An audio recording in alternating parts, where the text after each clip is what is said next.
Ah, bonjour le français. Vendredi, la France va jouer contre les États-Unis et je suis désolé de vous dire, mais les Américaines vont gagner. Mais est-ce que vous avez vu ce qu'elles ont fait à l'équipe de la Thaïlande? 13-0. Mais c'est un score d'un match de football américain, ça. 13-0. La vidéo des moments marquants dure 22 minutes. 13-0. Même les Allemands, quand ils ont joué contre le Brésil en 2014, après 6 buts, ils commençaient à ralentir afin d'éviter une honte totale et montrer un peu de respect pour leur adversaire. Pas ces Américaines sanguinaires. Elles sont sans pitié. Si à côté de ton pays, l'Allemagne a l'air plus compatissant, il y a un problème. Maintenant que j'y pense, les États-Unis pourraient sûrement battre la Thaïlande à n'importe quel sport. Bon, à part la boxe thaï et propulser de balles de ping-pong de leur vagin. Bon, je dis ça, mais je suis allé à beaucoup de fêtes bien arrosées à la fac aux États-Unis, donc c'est possible que les Américains les battent aussi sur ce sport. Bref, je vais vous expliquer pourquoi les footballeuses américaines sont les plus fortes au monde. C'est parce que le football n'est que le 6e sport le plus important aux États-Unis. Après le basketball, le baseball, le football américain, le hockey et tirer sur le jambe. En gros, les Américains donnent autant d'importance au foot que vous, les Français, vous en donnez au water polo.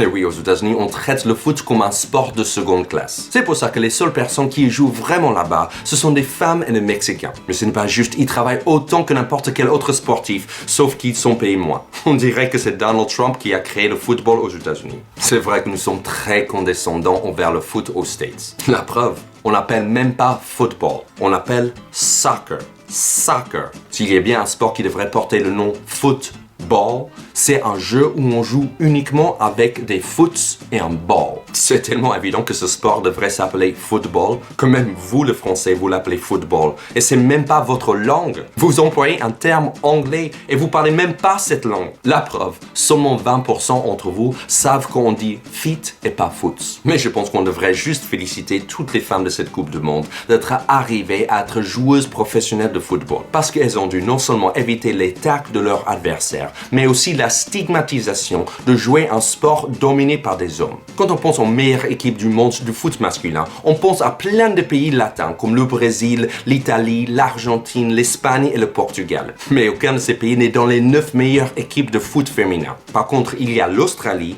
la Suède et le Canada. Le Canada, les gars. Dans ce pays, il n'y a que 3 mois où les pelouses ne sont pas recouvertes de neige. J'ai l'impression que ce classement est autant un classement des meilleurs pays égalité hommes-femmes que de foot féminin. Mais j'avoue que si l'équipe des États-Unis est la meilleure en foot féminin, ce n'est pas forcément parce que les Américains portent plus de considération pour les femmes, mais plutôt parce qu'ils portent très peu de considération pour le football. Pardon. Le soccer.